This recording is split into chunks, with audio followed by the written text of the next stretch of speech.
Well, guys, that did not quite pan out as we hoped it would.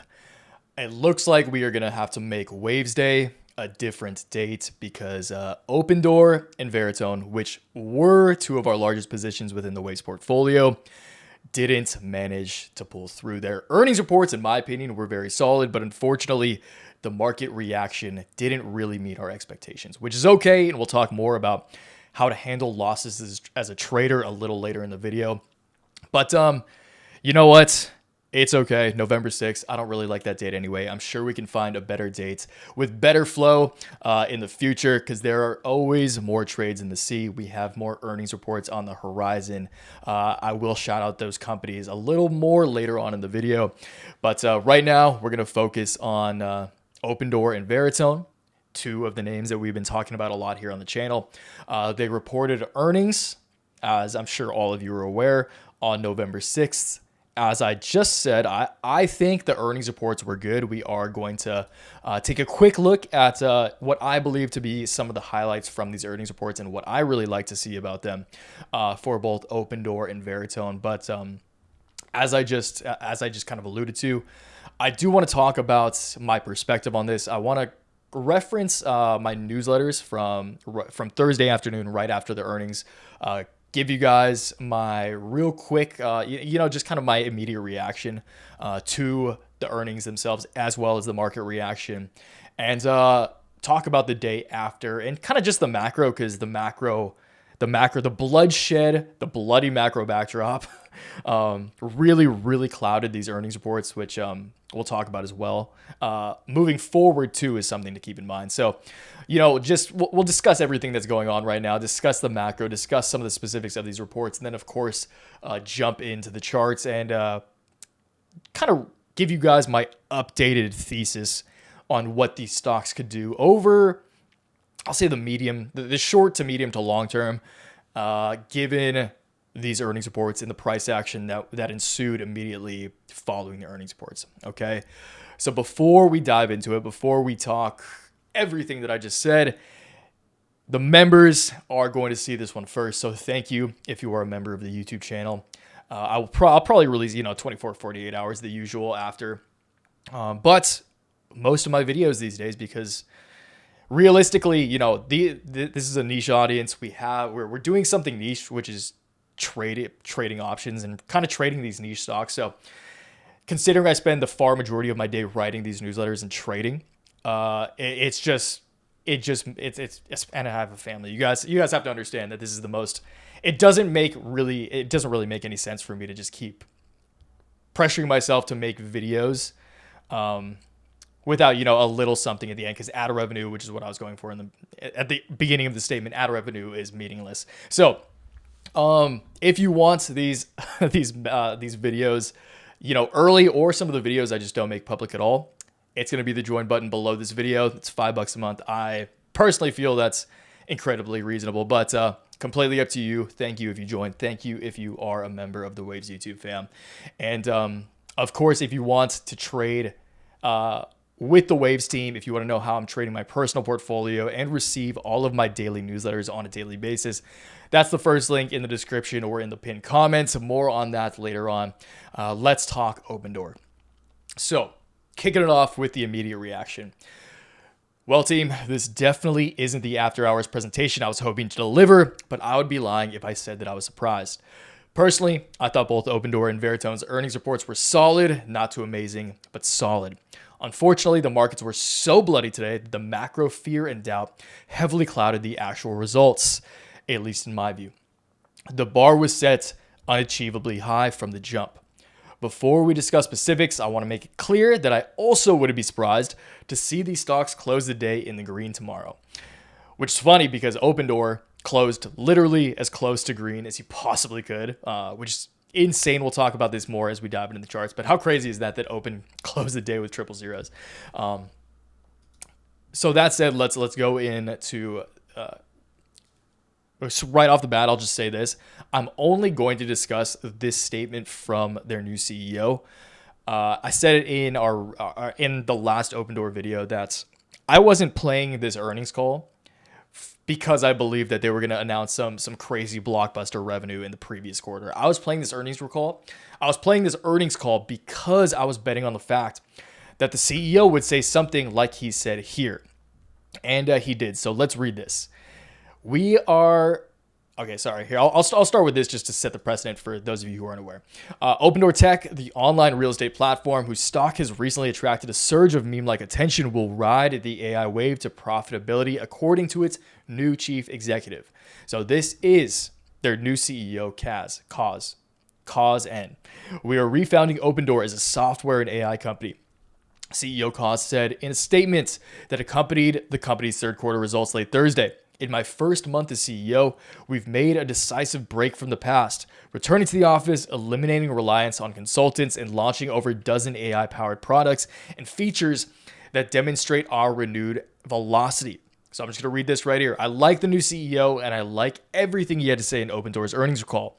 If the AI sector didn't just experience one of its worst days of the year, then his statements alone probably would have sent the stock soaring. And I stand by that. And it's pretty likely to me that this statement in itself, again, the revenue from the last quarter, not great. That didn't surprise me at all. Is kind of like the lackluster revenue numbers from the previous quarter, given everything that's gone on with the company itself. The swapping a CEO, the board being shaken up, the founder Keith Rabois rejoining the board, which is also really, really bullish because the team is now significantly stronger than it was in previous quarters or in previous years, really. So fundamentally, very, very bullish. I do think that this was an amazing statement. I think that everything, the direction and guidance that their new CEO is taking the company is incredibly bullish and, lends itself to a very promising future for Opendoor as a company and its stock. But, as I just said, as we all saw Thursday and Friday, it's literally some of the worst days of the year, specifically for AI stocks and growth stocks. One of the worst days of 2025. So, unfortunately, it just clouded the earnings. I think no stock was safe on Thursday or Friday. Thursday, bloody. Friday started super bloody, recovered into the weekend.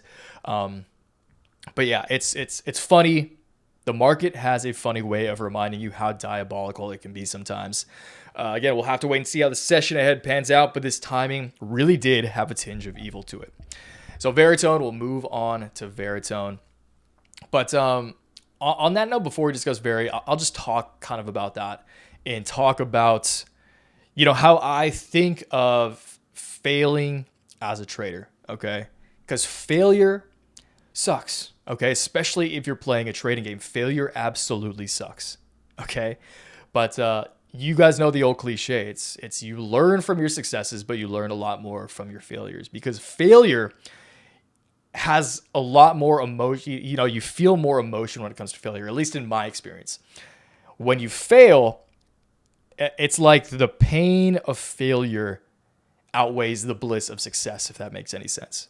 So failure is a better learning experience because you have more emotion attached to that failure. Okay, again, this is just my opinion. Maybe you guys feel differently, but with failure, you get that punch in the face, and it's important to get punched in the face sometimes, and not just live. If you just keep winning, which we've had plenty of periods like that in the past, you guys. So I've lived both ends of the success and failure spectrum in the trading game, and in my experience, failure teaches a lot more than success. So it's important to think about things that way. Don't dwell on losses. It sucks to lose, again, especially when you're trading, because there is not only the emotional aspect of failure, there's the financial aspect too. So you get a little head kick to the face as well.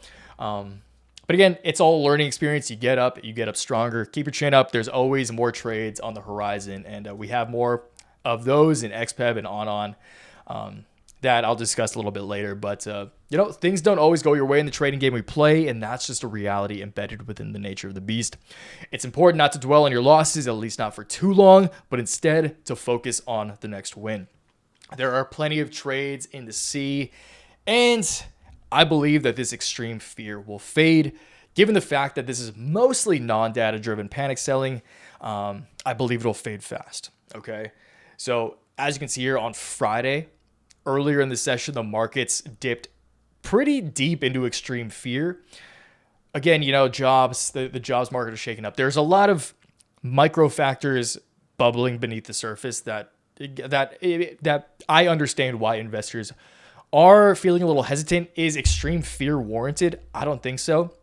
I mean, AI just kind of got shaken up given the fact that everything's run so. There's so many factors, but everything's run so hard. There's people know you're going to tax loss harvest, or just kind of you sell for tax purposes, regardless of whether it's tax loss harvesting or the opposite. Everyone does that in December. There's typically a sell-off in December. Investors are probably just doing it early. That's at least what I think here. So on top of just a running market, Michael Burry, I think, really shook up the AI sector as well by saying he was shorting NVIDIA and Palantir. Michael Burry, if you're not familiar, is the Big Short guy. He's Christian Bale in The Big Short. Kind of a kook in my opinion, but a broken clock is right twice a day. Maybe he is right. In my opinion, I don't think that this is going to be anything similar to '08 or even like the dot-com bubble. Do I think we correct further? Would I be surprised to see NVIDIA correct another 10, 20%? Not at all. They announce earnings pretty soon, so that'll be really interesting to see what happens there. But again, you guys, there's just a lot of fear. But this fear, in my opinion, isn't really based on a whole lot of like nothing crazy happened. We didn't get, the Fed didn't say they were going to stop cutting rates. Never fight the Fed. That's kind of the underlying, theme of the markets over the past decade. Just don't fight the Fed. The Fed is now in a cutting cycle. That's good news for stocks overall. So I'm going to stop rambling about the macro at this point. But, just know it's also important to keep in mind that when trading earnings in the future, keep in mind that the macro backdrop and just kind of investor sentiment is significant. It is, if you don't think it's important, it's significantly more important than you may believe it to be. So this was a really good example. Again, Opendoor, Veritone's earnings, pretty darn promising, with a lot of good content in there that I personally liked and I thought were going to propel the stocks higher. But again, I wasn't too surprised to see it given the fact that the markets were so damn bloody that day, and that just really rained some blood on the parade. Okay, so that's Opendoor. Opendoor, as far as technical analysis, which I'll just dive quickly into here, it's very promising that Opendoor did recover. Kicked off the Friday morning at down 25%, recovered to something super rare to see. Especially surprising for a stock as volatile as Opendoor, trading 215 million shares on Friday. Ended up closing the day at triple zeros, which is rare for is rare for any stock, but for a stock is crazy. Like a post earnings reaction to close at triple zeros is crazy. But regardless, I think it's a very promising sign that Opendoor did manage to recover all of those losses. Again, investors, I'm sure were impressed with what their new CEO had to say and the guidance that the company is going. So I like to see that. As far as short to medium term price action, it's really likely to me that, it's always possible that Opendoor breaks out and, this massive recovery that we saw on Friday is just the beginning of a greater rally to new 2025 highs. What I personally think is more likely is probably sideways trading until we get the next catalyst that ends up shooting the stock higher. For both Opendoor and Veritone, that's really the same analysis I have for both of them. My price target for both Open and Veri in terms of my new options position. So just for full transparency, I did reduce the size of both my Opendoor and Veritone positions. But realistically, the reaction wasn't that bad, which is why I also want to make it's just important to say, I feel, that if you are trading earnings, which is an innately risky thing. If you're trading just common shares through earnings, that's risky. If you're trading options going into earnings, that's especially risky, okay? So I always advise never trading options that, even if you're trading earnings, don't trade options that expire that month, okay? So in this case, definitely don't trade 11/21 call options on Open or Veritone. In the Waves portfolio, in my portfolio, we had February call options. Any of you guys who are members would know this. We had February call options on both Opendoor and Veritone. Opendoor was $10 calls. Veritone is $5 calls, so those are well in the money. I'm actually holding on to a solid chunk of those. And I did release my February open calls, and I repurchased April Opendoor calls just to give you guys a little insight as to how I traded through that. But again, I just want to make it clear just the importance of not trading. I mean, do whatever you want. In my opinion, it's just incredibly unwise and dangerous and reckless to trade, something that's already risky, which would be, an earnings play. It's objectively irresponsible to trade. Again, you can make more, you can lose everything very, very easily though. Okay. So in our case, the losses from this session actually weren't that bad, even though the price action of the entire market was terrible. So just make sure you don't get cleaned. I'll just close out this little rant by saying, just don't get cleaned. Okay. Just make sure you cannot lose everything and just stay diversified. Never keep all of your eggs in one basket. So before we close it out by just covering Veritone's earnings, I know we're kind of jumping all over the place. Sorry. This is actually the second time I recorded this video, so I'm kind of like my mic was off for the first 4/5 or 80% of the last video. I turned it on and then just noticed that there was no audio at all. So give the video a like, please, because this is the second time I'm recording this, which is annoying, but. That to say that I'm kind of forgetting what I talked about in the first video and this video, so I apologize for that. I'm kind of all over the place. But I hope you guys still gain some value from it regardless. Okay, so we will discuss Veritone once again. Before we do that, Onon and XPEV are the two names that I am personally going to trade. And if we can, let's reference this right here. Okay, so this was, kind of the game plan for Veritone. So here I did end up doing pretty much what I said I would do here, which is sell some of my my Open and Veritone positions, restructure the positions in themselves, and reallocate the capital towards XPEV and Onon calls, which, Opendoor and Veritone did not have a great session, but I was actually happy to see XPEG, which is XPEV, and On Holdings, Onon, see some blood in that session as well, because we were able to shark up some calls and they announced earnings. Onon announces earnings on November 12th and XPeng announces earnings on November 17th. So I will be making videos over the next few days talking about covering both these companies individually, why I'm personally bullish on them going into earnings. But just know these are what I have my eye on. As I said in this one, there are plenty of trades in the CU, guys. There's always something to be excited about. Opendoor and Veritone kind of let us down, but that's also why you stay diversified. Opendoor and Veritone were meaningful positions within the portfolio, but by no means were they the Waves portfolio. There are a lot of other positions that are now, especially now, it's even more diversified than it was prior to Open and Veri's earnings. So always more to be excited about. I really am excited to see what the next few weeks have in store for the Waves portfolio. Head into the new year, seeing some fireworks, hopefully. It's been even after these losses, we're still way, way up on the year. It's an amazing year at Waves Cap. So before we close out with Veritone's earnings, once again, if you guys do want to join the newsletter and portfolio group, it's the first link in the description of the video. If you want these daily newsletters rolling into your inbox every single trading day, my life's work. This is what I love doing, love trading. I love writing these for you guys. It's going to be the first link in the description or in the pinned comment. $15 a month, $40 for every 3 months. Try it free if you want. I'm confident in my product. That's why I give you guys a free trial. You can always peace out. You can always unsubscribe if you want. But, it's been an amazing year, and I'm stoked to see, once again, what the next few weeks, next few months have in store for us. Hey, next few years. You get everything here.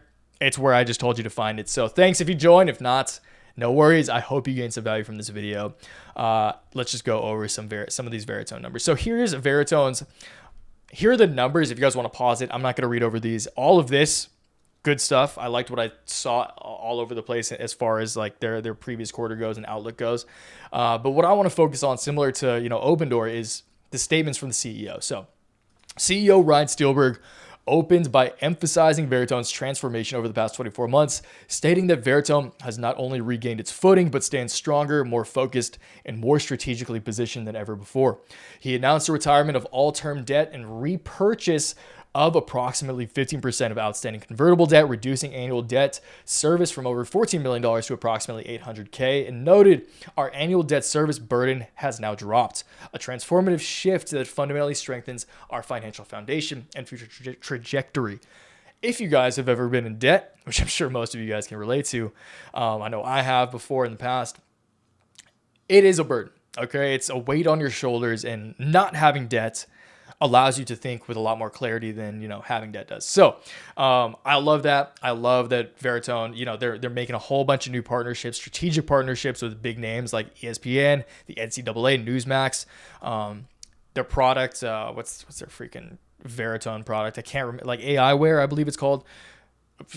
Moving in the right direction. Veritone, I think the company still has a really, really bright future ahead of it. Again, short term, do we absolutely roar higher and see new highs, new 2025 highs? Personally, I don't think it's likely, especially given this technical setup right here. But as I alluded to earlier, my target of $12.70 to $13 still stands. That is a significant level of untested support, a significant level of support that was broken way back in April of 2022, has yet to be retested as a new ceiling or a new level of resistance. So that is going to stand as my target. I'm happy to practice patience with both of these. Got diamond hands on these. Got longer term call positions to complement my common share positions. And, I'm in no rush because I'm excited about some of these other plays that we have. Again, I just recorded this video twice. I'm sorry that I'm just kind of giving up now. So thank you guys for watching. I appreciate you sticking with me. It does suck. It sucks losing money. It sucks having the financial and emotional hit from losing trades. But I also share my opinions publicly with all you guys. So, it sucks letting people down. So I hope I didn't let you down too much. I hope you can get excited about the next trades. And, I hope you can keep your head up and focus on the future. So thank you for watching. I'll see you in the comments below. And until next time, always remember, take action, make waves. Peace.